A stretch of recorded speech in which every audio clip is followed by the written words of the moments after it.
Bom dia a todos. Nós estamos aqui na última aula do mês de junho. Julho a gente tem uma pausa agora. Nós vamos continuar falando um pouquinho sobre maturidade. Por algumas questões que a pastora Márcia estava resolvendo, ela não conseguiu estar na aula aqui hoje. Ela ministraria a aula, mas nós vamos compartilhar o texto, falar um pouco sobre o nosso conteúdo, o nosso tema da revista. Como nós já estamos desde o meio do semestre, né, estudamos um pouquinho lá no começo sobre o discípulo radical, depois tivemos alguns estudos sobre igreja, e depois começamos na revista da Escola Dominical da Igreja Metodista, que o tema é maturidade. Vamos continuar falando sobre isso nesse momento, nessa aula. Vamos orar, então, agradecendo a Deus, pedindo a bênção dele sobre a nossa vida, sobre essa aula. Senhor Deus de graça, amor e paz, nós queremos te bendizer, porque o Senhor tem cuidado de nós. Queremos te bendizer, ó Pai, porque mesmo em meio às lutas, às dificuldades, mesmo em meio aos momentos turbulentos, podemos perceber a Tua presença em nosso meio, a Tua presença nos sustentando, nos dando força, derramando de graça, de paz, de sabedoria sobre as nossas vidas. Pedimos, Deus, a Tua bênção sobre a nossa aula e pedimos, Deus, que o Senhor possa falar ao nosso coração, ministrar da Tua palavra e nos levar a ensinar um pouquinho mais daquilo que o Senhor tem para nós. Oramos, Deus, agradecidos e também nos lembramos, Deus, daqueles que estão enfermos, aqueles que estão enlutados. Deus, pedimos que o Teu consolo, a Tua graça e a Tua paz esteja sobre cada uma dessas vidas. Em nome de Jesus que nós oramos. Amém. Amém. Vamos lá, então. Valdo, eu tinha te mutado aí também para... Eu mutei todos aqui de uma vez, cortou tudo aqui. Tem que liberar o som aí. Tá baixo o som? Deixa eu ver aqui. Aqui tô ouvindo normal. Tá. Será que não é o volume do alto-falante, Ieda? Bom dia, Ieda. Tudo bem? Bom dia. Tá ouvindo agora? Qualquer coisa a gente grita um pouquinho mais aqui. Chama o Heitor para gritar também. Vamos lá, então. Vamos lá, então. Como eu falei, o Heitor estava pedindo para tirar foto desde agora. A gente vai compartilhar o texto. Hoje é o 7º estudo. O texto que a gente vai ler está lá em 1 Coríntios 11, 17 a 33. Nós vamos aqui compartilhando, falando sobre o texto. Valdo, você quer ler, começar? Eu falei pro Valdo, a gente conversou um pouquinho antes, agora falou, Valdo, você vai falando, eu vou dando algum palpite lá no meio, a gente vai falando a respeito do nosso tema hoje. Vamos lá, então? Deixa eu abrir aqui. Amém. Bom dia a todos e a todas. Então, nosso texto é 1 Coríntios 11, de 17. Não sei se é para todos, mas para mim o som não está baixo. Tenta sair da sala e entrar de novo. Porque eu acho que se os outros estiverem ouvindo bem, às vezes é alguma coisa da conexão, alguma coisa que foi aí. Senão, a gente tenta ajustar aqui também. Eu vou sair e entrar novamente. Espera aí. Ok.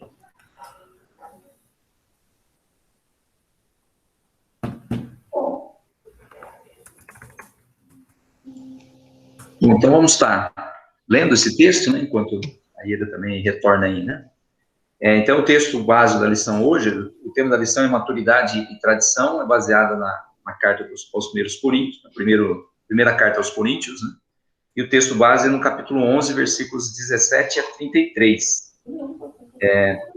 Então, diz assim: entretanto, nisto que vou dizer, não os elogio, pois as reuniões de vocês mais fazem mal do que bem.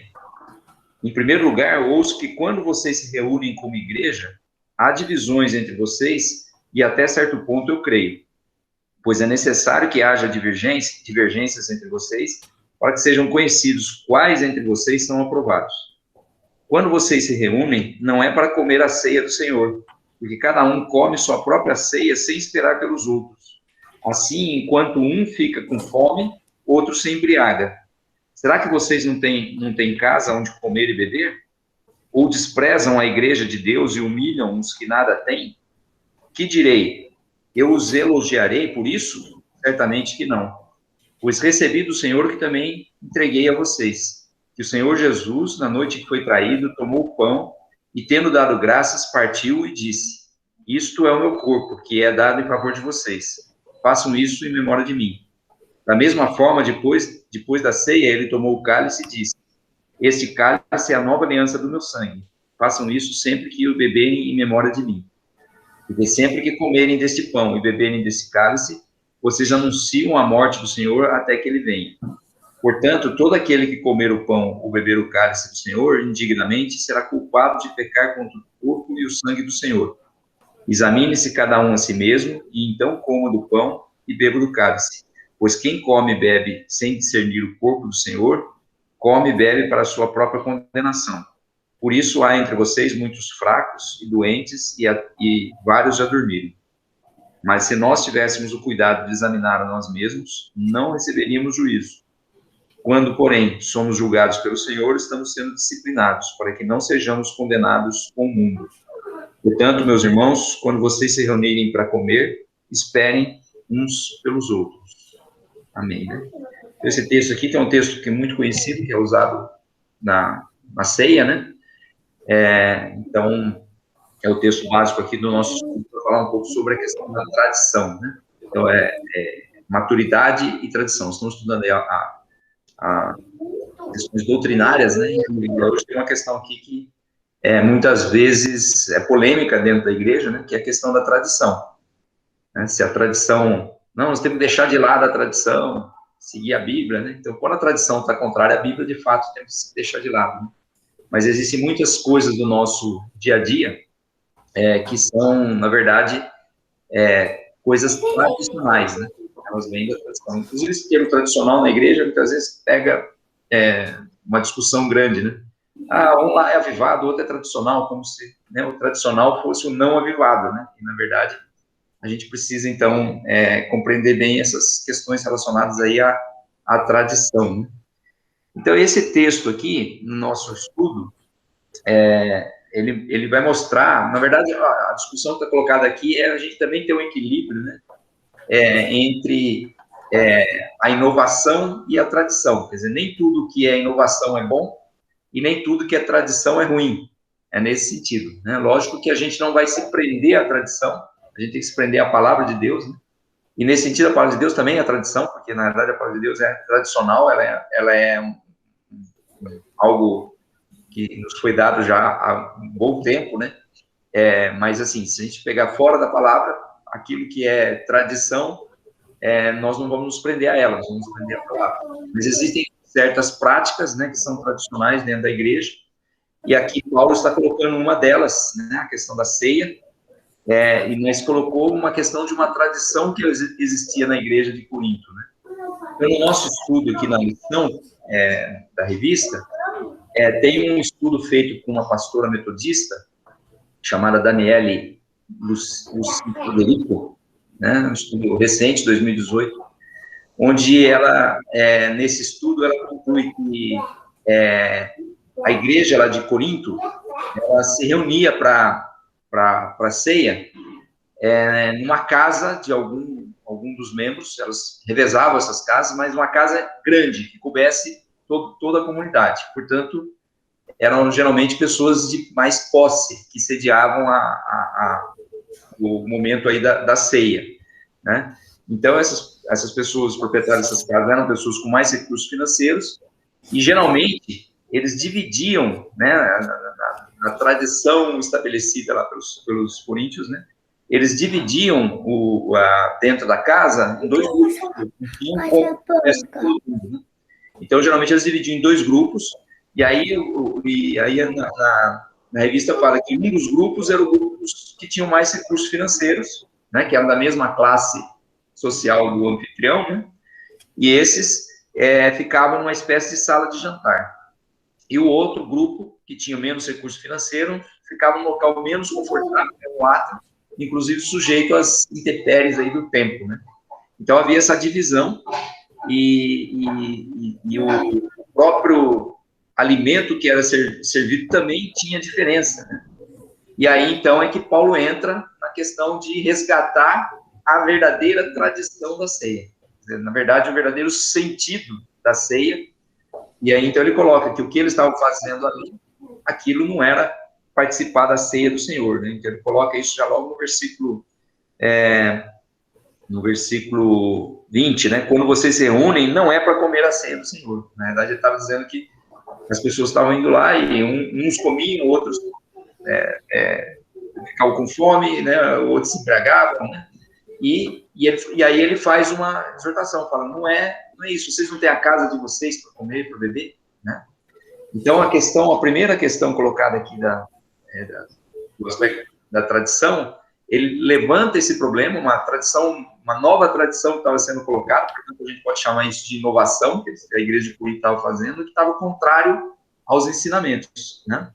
E onde é que está a tradição? Está no versículo 23, quando Paulo fala, pois recebi do Senhor o que também entreguei a vocês. Então, a palavra tradição, ela está relacionada à transmissão, né? Então, quando alguém transmite aquilo que recebeu para outra pessoa, um ensinamento, um conhecimento, então isso é a raiz da palavra tradição. Então, o que Paulo coloca? Ele chama a tradição aqui nesse versículo, né? Ele chama a tradição colocando, né? O que eu recebi do Senhor, também os entreguei. E aí ele coloca a ceia no seu devido lugar, né? Para que, então, pudesse estar contradizendo aí o que os coríntios aí estavam fazendo, né? Então, eu acho interessante, atrapalhando aqui, já vou dar meu palpite aqui. Eu acho interessante a definição de tradição que esse estudo traz para a gente pensar, né? Ele traz aí na introdução da nossa revista, fala assim, a tradição, isto é, olhar para trás a fim de não se perder ao longo da jornada, é uma das marcas da religião judaica, do qual o apóstolo era herdeiro. Paulo era... ele mesmo descreve quem ele era depois lá, né, no texto, não nesse texto, né, mas na carta, e aí ele fala assim, essa é a questão de olhar para trás para não se perder ao longo da jornada. E aí depois a gente vai trabalhar alguns tópicos aqui também, mas essa questão da tradição, porque às vezes quando a gente fala tradição, vamos pensar, vamos dar uma palestra sobre tradição. Normalmente a pessoa fala, já vem com aquele monte de coisa, ou essas coisas antigas. Mas a tradição no sentido da religião ali que eles viviam, do lugar que eles viviam no início do cristianismo, era uma coisa que eles tinham muito forte, olhando para a jornada, olhando para tudo que tinha acontecido, para eles terem um norte, olhando para trás para eles conseguirem enxergar onde que eles estavam querendo chegar, os próximos passos que eles dariam. Gostei dessa definição de tradição que traz aí no estudo para a gente pensar, né? Olhar para trás a fim de não se perder ao longo da jornada, olhar para as raízes, né? Olhar para aquilo que é a base. Isso é um destaque que a lição traz, né? Justamente por causa disso. Às vezes a gente está tão preocupado com inovação, falar o modelo, né? O modelo da igreja. Então nós temos que ter inovação, as pessoas, alguma coisa que atrai as pessoas. Na verdade, o que tem que nos atrair, né? De fato, é a palavra de Deus, né? E muitas vezes a gente tem que olhar para trás, relembrar aquilo que foi que nos foi pregado, né?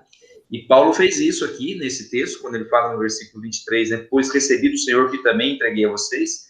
E não foi só isso. Se você virar as páginas um pouquinho mais para frente, vai encontrar lá no capítulo 15, no versículo 3, diz assim, pois o que primeiramente lhes transmiti foi o que recebi. De novo, a mesma situação, né? E aí falando sobre a ressurreição, né? Pois que Cristo morreu pelos nossos pecados, segundo as Escrituras, foi sepultado e ressuscitou no terceiro dia, segundo as Escrituras, e aí vai, né? Então ele também relembrou, da mesma forma, a questão da ressurreição, né? Então esse sentido da tradição dentro da doutrina, maturidade e tradição, é que quando nós adquirimos maturidade na caminhada cristã, a gente traz de volta, né, esses aspectos, e temos que fazer esse exercício, o pastor comentou aí na definição, né, de olhar para trás constantemente, no sentido não de olhar para trás, ver como a mulher de Ló lá, né, que olhou para trás desejando permanecer na cidade que Deus havia mandado sair, mas no sentido de olhar para trás para ver o que é que nós aprendemos, o que é que nós recebemos do Senhor, né?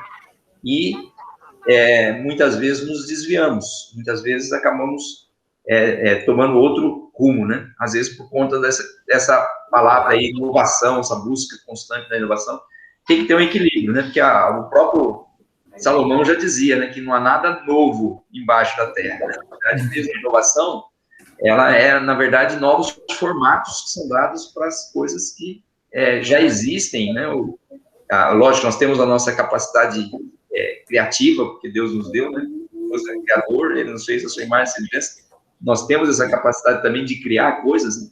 Mas essa questão da inovação, muitas vezes, está muito mais relacionada a novos formatos, novos jeitos de fazer determinadas coisas, né? E muitas vezes nessa busca constante de querer sempre inovar, de querer fazer igual, né? A gente muitas vezes acaba se desviando de alguns pontos que estão na nossa caminhada, aquilo que marcou a nossa vida, no nosso relacionamento com Deus. Então, acho que é esse que é o destaque de Paulo, do estudo aqui, pegando a afirmação de Paulo em Coríntios, né? Então, cuidado que nós temos que ter, lógico, nós temos que ter cuidado para não tombar para o lado da tradição e deixar uma tradição modificada, como essa que estava acontecendo aqui com os coríntios, né? Modificada em relação ao que é a essência da palavra de Deus, e também tomar cuidado para não ir para o outro extremo, né, de achar que tudo que é relacionado à tradição está errado e ruim, né? Então, como eu disse, nem toda inovação é boa e nem toda tradição é ruim, né? Existe tradição ruim e existe inovação boa, mas na verdade não é sempre assim. Existe inovação ruim também e existe tradição boa, né? Então é isso. Então, quando a gente fala de tradição aqui, estamos falando do Paulo relembrar, né? Que ele precisou relembrar a comunidade sobre os rumos que ela estava tomando. Então, por exemplo, a falta de sentido na celebração da ceia, né? Então, do jeito que a igreja de Corinto estava fazendo, a ceia estava ficando totalmente sem sentido. Totalmente sem sentido. Então, ele traz, né? Ele olha para trás, né? E mostra novamente para aquele povo, para que ele pudesse retomar esse sentido. E a mesma coisa ele faz lá com relação à questão da ressurreição, né? Lembrando que Paulo ficou aqui no nosso estudo que está dizendo aqui, né? Ele ficou 18 meses em Corinto, né? 1 ano e meio ele ficou em Corinto. Ele foi acolhido lá por um casal chamado a Priscila e Áquila, né?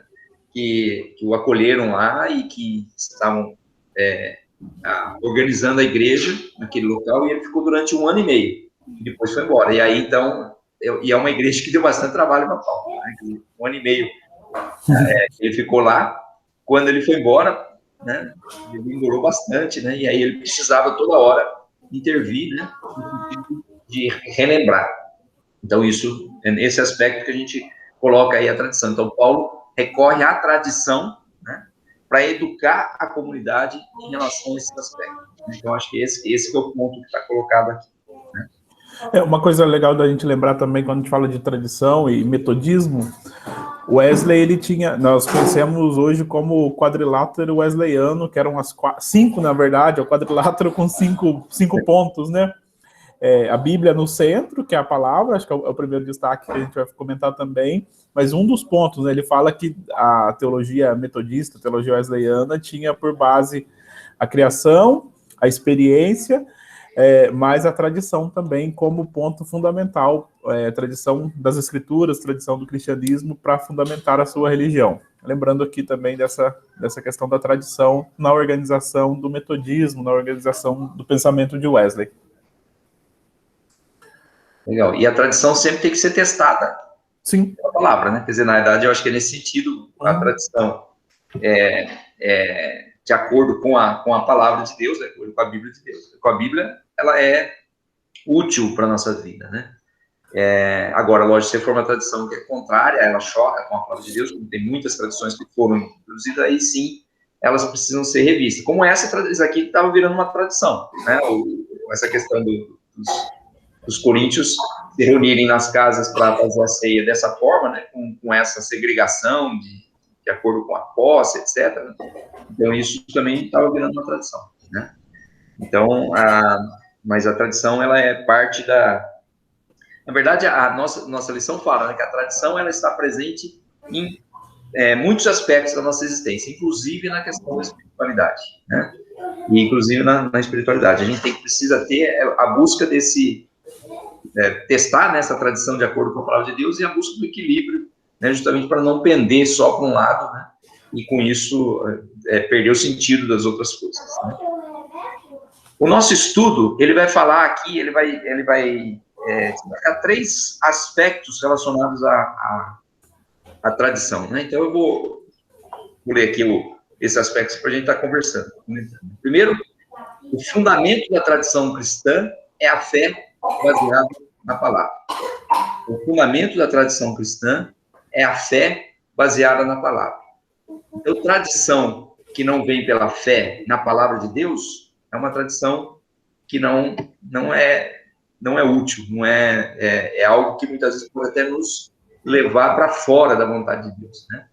Mas existe a tradição cristã que é baseada na fé, que vem da fé baseada na palavra de Deus. Então, com base na palavra de Deus é que nós desenvolvemos a nossa fé, né? Inclusive, temos isso, né? Que a Bíblia é o nosso livro de fé e prática, né? Quer dizer, na verdade, é algo que alimenta a nossa fé, por isso estamos estudando, estamos começando a ler agora o Antigo Testamento, terminamos de ler o Novo Testamento, agora estamos começando a ler o Antigo Testamento, porque isso é importantíssimo, a gente se alimentar sempre da palavra de Deus, porque é ela que alimenta a nossa fé. A Bíblia diz que a fé vem do ouvir a palavra de Deus, né?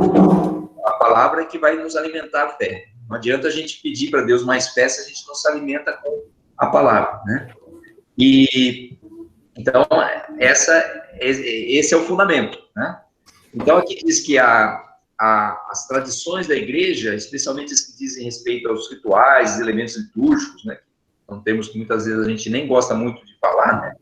São formas de expressar a fé e ensinar os princípios espirituais, passando-os de geração em geração. Então, o termo, né, tradição, como transmissão, né, como alguém transmite aquilo que conhece para outro, né, também é transmitido através desses aspectos, né. Então, nem sempre a Bíblia, principalmente no Novo Testamento, não coloca muitos elementos, como colocava no Velho Testamento, né, elementos litúrgicos ou de rituais, né, com relação ao culto, né. Mas a gente consegue entender pela palavra de Deus vários princípios relacionados ao culto e que são utilizados na igreja. E aí a gente pode falar, uma denominação faz de um jeito, outro faz de outro, às vezes dentro da mesma denominação, dentro da igreja metodista mesmo, a gente tem muitas vezes igrejas locais fazendo de um jeito ou de outro. Né? O que é isso? Na verdade, então, isso tem que ter como base a palavra de Deus. É uma forma de expressar aquilo que nós cremos, né, que são os fundamentos aí da palavra de Deus. Agora, lógico que aí pode um gostar mais, outro gostar menos, né, e aí tem gente que gosta mais de um lugar do que do outro, né, às vezes até vai muito pelo gosto pessoal, mas a gente precisa entender que tem que estar garantido nessa forma de expressão aquilo que a palavra de Deus nos diz. Né? Então, no nosso culto nós temos como hábito, né, como parte da nossa tradição, vamos pensar assim, o momento de confissão de pecados, isso está na Bíblia, né? O momento de louvar e adorar o Senhor, isso está na Bíblia, né? O momento de ser edificado pela palavra de Deus, também está na Bíblia. Então, quer dizer, são coisas que estão, a ceia, né?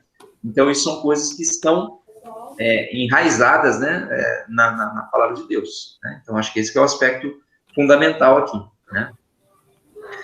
Tudo bem com relação a esse aspecto? O fundamento da tradição cristã é baseada na palavra. Eu acho que tem 2 textos aí no estudo também, e tem mais um texto lá de Atos também, que quando os apóstolos são ameaçados, eles falam que não pode deixar de falar daquilo que eles viram e ouviram. E se a gente olhar lá no Antigo Testamento também, desde o início da lei lá, fala que a palavra, as histórias, né, nem era a palavra escrita ainda, mas as histórias deveriam ser inculcadas, né, na mente das próximas gerações, desde de pequenininho, ensinar pelo caminho, ensinar em casa, ensinar em todos os lugares. E o Salmo 78, que é citado aí, né, o versículo 3 e 4 do nosso estudo, fala, Salmo 78, 3 e 4, fala assim, o que ouvimos e aprendemos, e o que os nossos pais nos contaram, não os esconderemos dos nossos filhos, contaremos à próxima geração os louváveis feitos do Senhor, o seu poder e as maravilhas que ele fez. Essa questão de sempre estar ensinando, falando, e aí repete lá em 1 João 1, né, também está citado aí o texto. O que era desde o princípio, o que ouvimos, o que vimos com os nossos olhos, e o que contemplamos e o que as nossas mãos apalparam. Isto proclamamos a respeito da palavra da vida. A vida se manifestou, nós a vimos e dela testemunhamos, e proclamamos a vocês a vida eterna que estava com o Pai e nos foi manifestada.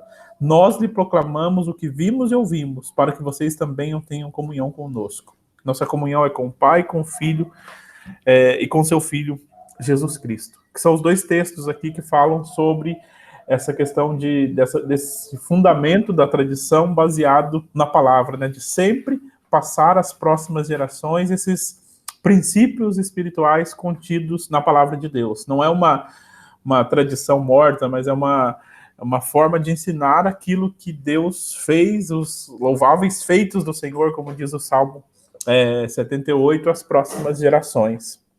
Pensar nesse sentido, nesse aspecto de tradição, de ensinar aquilo que Deus fez, aquilo que Deus está fazendo ao longo da história das gerações.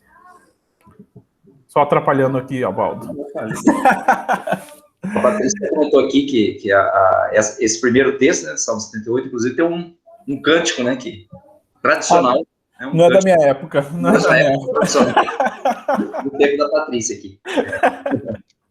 É um cântico, né, com essa letra, inclusive, né? Um cântico. Legal, desculpa a brincadeira aí. Mas é isso mesmo. Na verdade, até a forma... hoje a gente tem muita coisa escrita, né? A gente tem hoje uma explosão aí das mídias, né? Mesmo da imprensa para cá, né? A gente começa a ter livros, as coisas e tal, mas antigamente não se tinha isso. Então, na verdade, ou os pais contavam para os filhos, ou falavam isso para os filhos, e para poder inculcar tinha que falar bastante, né? Você não vai guardar da primeira vez que fala, né? Então, isso essa é a chamada tradição. Então, é uma coisa que é passada de geração em geração pelo fato de ser falado, né? Então, esse é o primeiro aspecto. E aí, o fundamento é a palavra de Deus, né? O segundo aspecto que a lição nos traz é que os rituais são para ser vivenciados e não meramente repetidos. O que estava acontecendo aqui na igreja de Corinto é que eles estavam repetindo aquele ritual da ceia, né, sem nenhum sentido, né? Então, quando a gente fica simplesmente repetindo as coisas, é que nem vou pegar de novo o exemplo do nosso culto, confissão de pecados. A gente fala, vai ter a parte de confissão, eu vou lá e... né? Se eu simplesmente participar daquele momento mecanicamente, eu não estou cultuando ao Senhor, não estou participando daquele momento de culto ao Senhor, né? Não estou, de fato, confessando os meus pecados. Então, na verdade, as nossas práticas, né, elas têm que ser experimentadas, elas têm que ser vivenciadas, elas têm que ser refletidas e não simplesmente repetidas, né? Então, eu vejo muitas vezes que a gente estabelece alguns sinais, né, para poder indicar determinadas coisas que, se forem apenas mecanicamente feitas, elas não têm sentido, né? Quer dizer, na hora da bênção, eu estendo minhas mãos assim, quer dizer, se aquilo lá for, se estender as mãos for simplesmente um ato mecânico, inclusive isso aí nem é uma regra de ritual, né? Na verdade, a gente faz isso, né, como um símbolo, como um sinal, né? Ou mesmo louvor, levantar as mãos. Quer dizer, se isso não for, né, algo de fato que venha de dentro, que brote de dentro, né? Às vezes tem muitas igrejas que o amém, o aleluia é mais constante, né? Também aquilo muitas vezes, né? Eu já vi muitas vezes pregação que o pastor lá colocou alguma coisa lá, sei lá, do jeito que ele, naquela ênfase, na empolgação, né? Colocando lá, desse jeito a igreja, né, vai se dar mal, vai fechar as portas, alguém lá, amém, né? Quer dizer, né? O cara falar o amém, né? E nem refletiu sobre o que o amém quer dizer, assim seja, né? Então, na verdade, ele está dizendo o quê? Que a igreja fecha as portas, né? Então, esse ato, todos esses rituais, todas essas formas, né, que nós usamos para expressar a nossa fé, elas precisam ser refletidas, elas precisam ser experimentadas. É isso que diz aqui no nosso texto, né? Então, não é tradição que torna o culto vazio. Não é a tradição, mas a falta de sinceridade e envolvimento nas nossas práticas cristãs e culticas, né?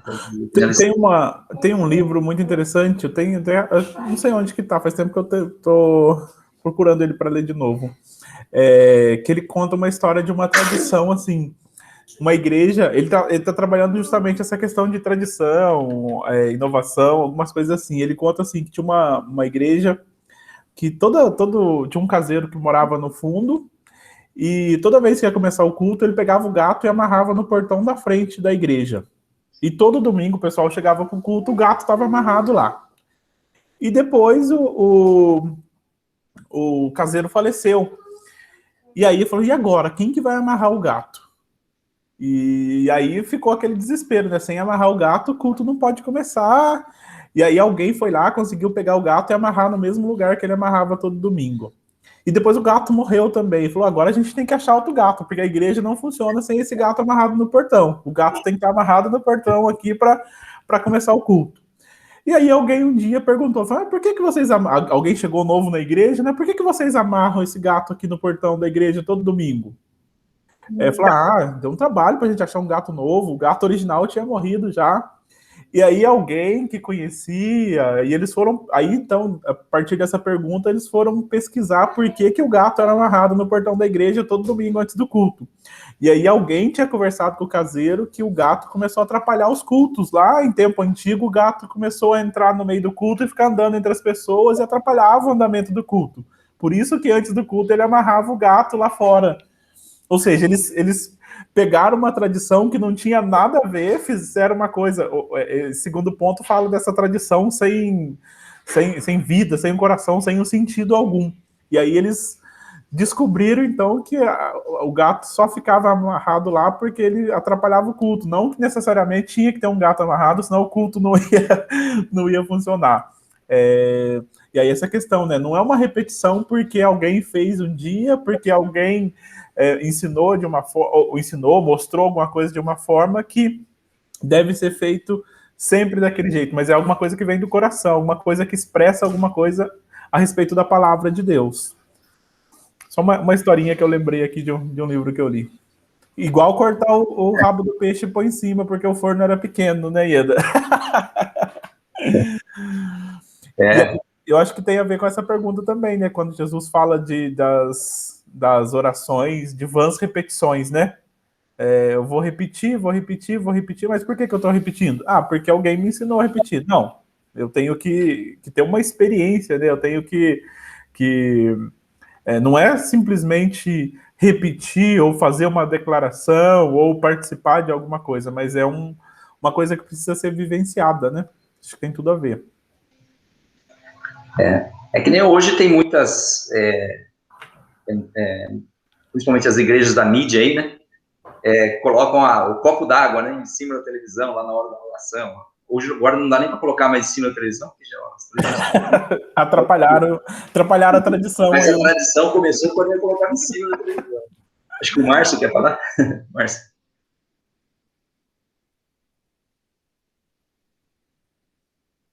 Acho que ele levantou a mão, mas acho que pode ser que apertou sem... Será que apertou sem querer? Vamos ver. Se você quiser falar, Márcio, fica à vontade.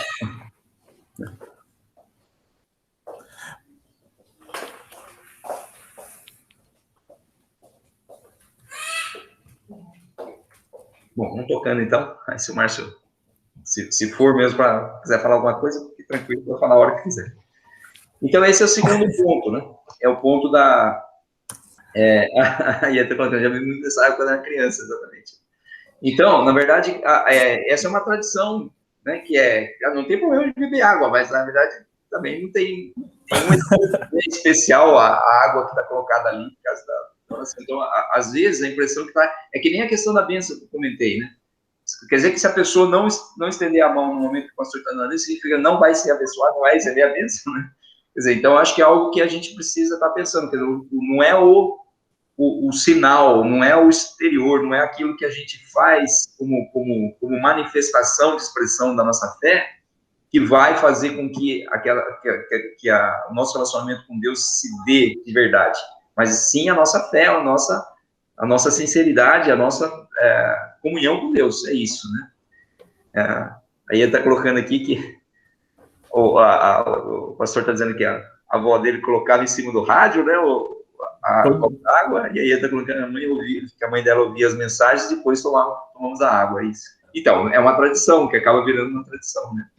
Então, qual é o fundamento disso? Quer dizer, na verdade, muitas vezes, a pessoa que está praticando isso, ela é abençoada, porque é por causa da fé dela, né? Eu assisti um filme uma vez, um filme antigo, né? É porque o pastor estava nascendo. Do Steve Martin, né? Chama Fé Demais Não Cheira Bem, né? O nome da versão em português, né? Fé Demais Não Cheira Bem, né?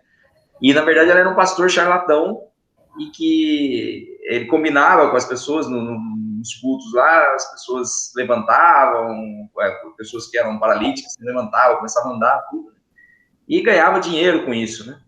Até que um dia, num dos cultos lá, uma pessoa que era paralítica de fato andou, né? Porque, na verdade, cada fé daquela pessoa, e aquilo, né, mexeu com a cabeça de todo mundo, né? Então é isso, na verdade, às vezes, então não é a tradição que faz com que essas coisas aconteçam, mas a fé, o mover da fé, né? Que na verdade é Deus que faz isso, né? Agora a Ieda levantou a mão, então, não sei se a Ieda quer falar. Então, eu queria explicar, né, essa questão da água da minha mãe. Eu entendo que ela fazia isso nem por tradição, porque era uma coisa que ela fazia em casa, né, e o culto. Minha mãe, ela tinha uma doença crônica, né, quando eu era criança. E ela tinha fé de ser curada dessa doença. Então, toda vez que qualquer mensagem que ela ouvia, ela colocava o copo d'água, e tinha até um programa, né, que falava para a pessoa, coloca o copo d'água, e ela colocava o copo d'água, e quando acabava de ouvir, ela fazia a gente sentar, ouvir o programa junto com ela, e quando acabávamos de ouvir, ela tomava primeiro um gole d'água, e aí ela dava para todos os filhos. E achava, hoje, né, naquela época, a gente achava um saco, né, ficar sentado ouvindo aquilo. Mas depois, com o tempo foi passando, eu fui crescendo, e eu fui entendendo, né, o que aquilo representava para ela. Era um simbolismo, né? Ela tinha tanta vontade de ser curada que aquilo era um simbolismo para ela, né? Até que ela colocava na oração, não no copo d'água, mas na oração que o pastor fazia sobre a vida dela. Perfeito. Então, na verdade, o simbolismo, né, o ritual ou a tradição, ela passa a ter sentido, né? Ela passa a representar a fé da pessoa, né? Então, o que nós estamos comentando aqui é justamente que os simples atos, né, sem a reflexão, sem a sinceridade, sem a busca, ela não tem sentido, né? Então, ela vira apenas um ritual vazio, né? Mas, lógico que ela tem o que faz com que ela passe a ter sentido é justamente a fé da pessoa que está realizando aquele ato. E aí, então, o que o estudo, na realidade, nos coloca é justamente isso, que os rituais, eles são para ser vivenciados e não meramente repetidos. Então, a crítica não está no ritual, mas sim em você fazê-lo repetidamente sem um sentido, né? Sem um sentido naquilo, né? É o que acaba acontecendo com o povo de Israel no Antigo Testamento, né? Eles falam, eles conhecem as leis, depois Jesus fala isso muito dos fariseus, eles repetem as leis, eles conhecem as leis, eles dão as leis para os outros fazerem, mas aquilo é só da boca para fora, né? Aquilo não alcançou em nenhum momento o coração deles, né? Até Isaías, ele fala cita também a questão do jejum, né? Que eles estão fazendo, estão ficando sem comer, tudo, mas é esse o jejum que eu quero que vocês façam. Acabou se tornando, mesmo, entre aspas, seguindo a lei, aquela oração daqueles dois que sobem para orar lá, fala, eu não faço isso, eu estou certo, eu estou seguindo a lei, eu estou fazendo aquilo, mas aquilo é só para fora, né? Não tem uma vivência, não tem uma experiência, não tem o coração naquilo, né? É só uma palavra, só da boca para fora essa palavra, né? Exatamente. Então, o que está colocado aqui é justamente isso. Quer dizer, a tradição vazia é aquela que não serve para nada, mas, na verdade, a tradição baseada na fé e na palavra, ela tem o valor, que é o valor de uma expressão, de expressar aquela fé, né? Então, é nesse sentido, né? E o terceiro aspecto, né? Então, o primeiro fundamento da tradição cristã é a fé baseada na palavra. O segundo, os rituais são para ser vivenciados e não meramente repetidos. E a terceira lição, que a revista nos traz, é que nós devemos encontrar um equilíbrio entre tradição e inovação. É aquele aspecto que eu ia colocar no início, né?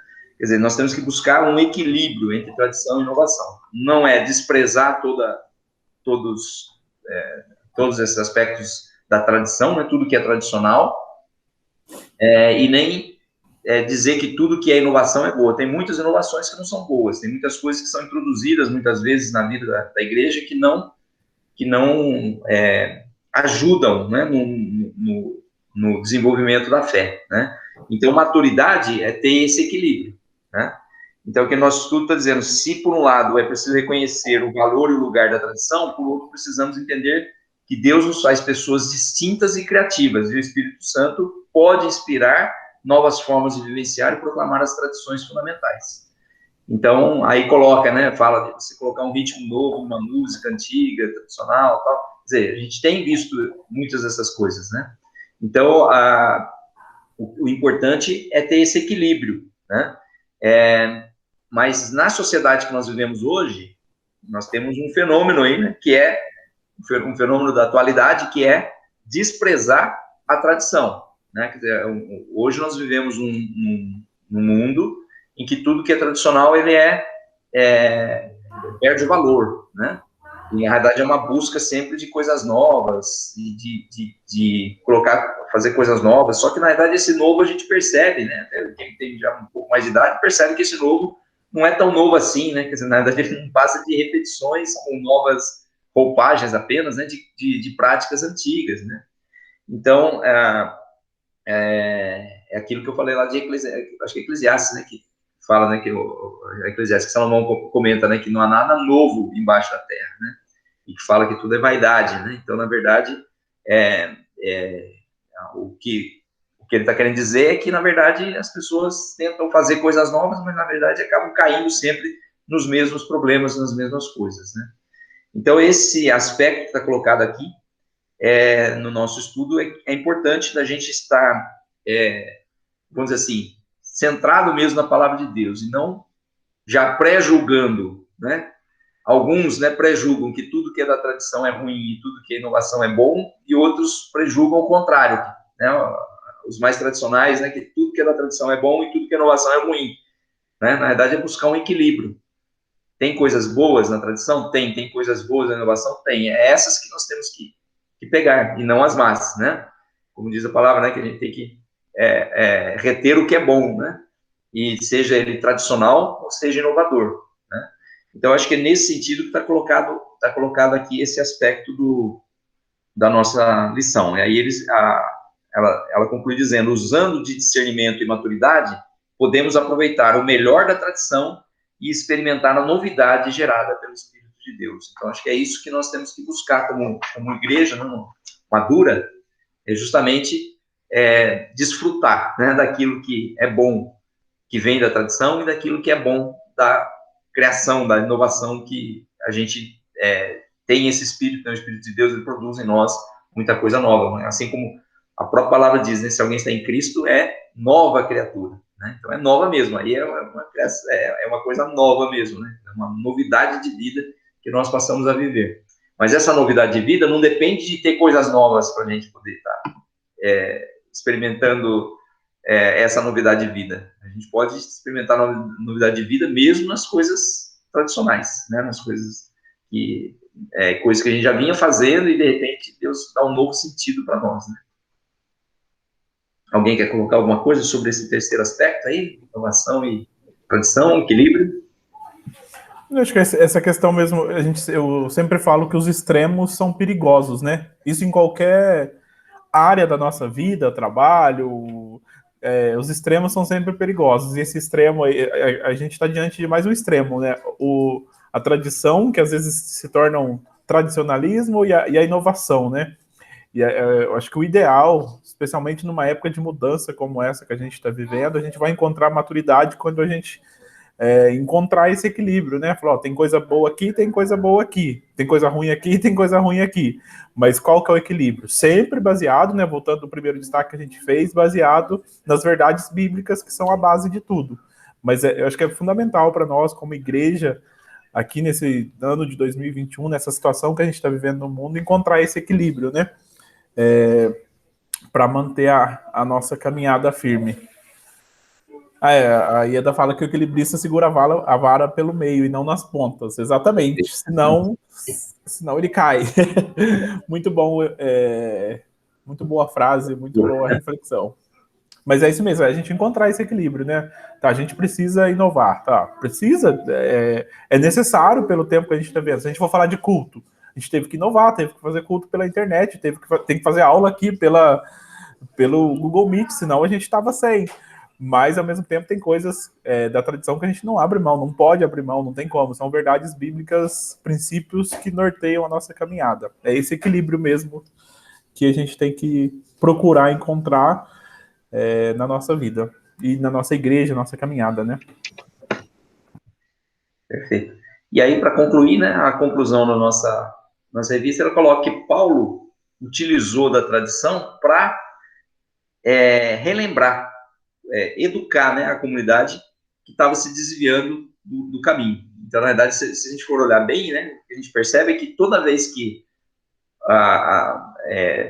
as comunidades ali estavam se desviando do evangelho que foi pregado, Paulo, então, utiliza, né, esses aspectos da tradição para poder estar trazendo eles de volta, né? Então, é nesse sentido, lógico, por quê? Porque essa tradição que ele estava pregando é a tradição baseada na palavra de Deus, como diz o pastor aí, né?